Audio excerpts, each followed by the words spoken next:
রব্বুল আলামিন কুল ইয়া ইবাদি নিজের বান্দাদেরকে ডেকে এক নম্বরে বলতেছেন আকিমুস সালাহ, বান্দারা নামাজ কায়েম করো।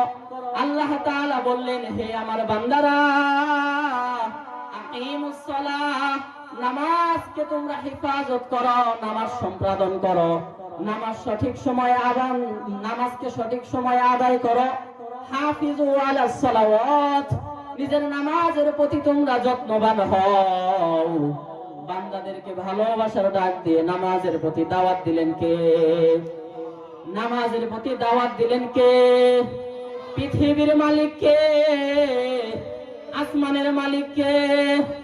আমাদের মালিক কে? আল্লাহ রাব্বুল আলামিন 2 নম্বরে বলেন, আনফিকু মিম্মা রাযাকনাহুম, হে আমার বান্দারা, আমি তোমাদেরকে যে রিজিক দিয়েছি, যে সম্পদ দিয়েছি, এই সম্পদ থেকে আমি আল্লাহর রাস্তায় দান করো, ব্যয় করো, সদকা করো। এই যে একটা দ্বীনি মজলিস হইয়া গেছে, দ্বীনি মাহফিল হইয়া গেছে, আমার পরে অত্যন্ত সম্মানিত ব্যক্তি মাওলানা আশরাফ আলী হাফিজাহুল্লাহ, তিনি আরো সুন্দর আলোচনা করবেন। এরপরে উলামায়ে কেরামগণ আলোচনা করবেন। কখনো হয়তো আপনাদের কাছে এই মাদ্রাসার জন্য কিছু সাহায্য চাবেন, দান সদকা চাবেন, এই দান সদকা আপনারা করবেন। এই দান সদকা সম্পর্কে রহমাতুল লিল আলামিন নবী বলেন, এরে মুসলমান ইমানদার আল্লাহর গোলাম, ইজা মাতাল ইনসান, পৃথিবীর জমিনে যখন কোন মানুষ মৃত্যুবরণ করে, পৃথিবীর জমিনে যখন কোন মানুষ মৃত্যুবরণ করে, তার সমস্ত আমলের দরজা বন্ধ করে দেয় কে? কে?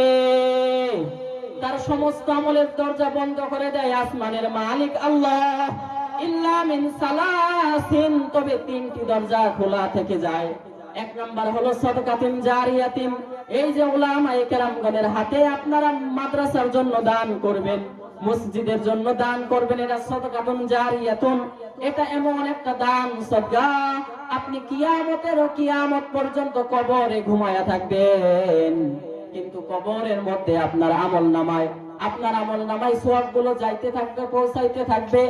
এরপর নবী আমার 2 নাম্বার ডাক দিয়ে বলেন, আও ইলমিন ইয়ানফাউ বিহি, আও ইলমিন ইয়ানতাফাউ বিহি, ওই ইলম যে ইলমের মাধ্যমে মানুষদেরকে উপকৃত করেছে।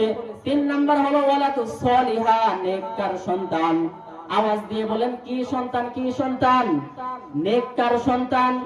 নেককার সন্তান স্কুলে হয় না মাদ্রাসায় হয়? আওয়াজ দিয়ে বলেন, স্কুলে হয় না মাদ্রাসায় হয়?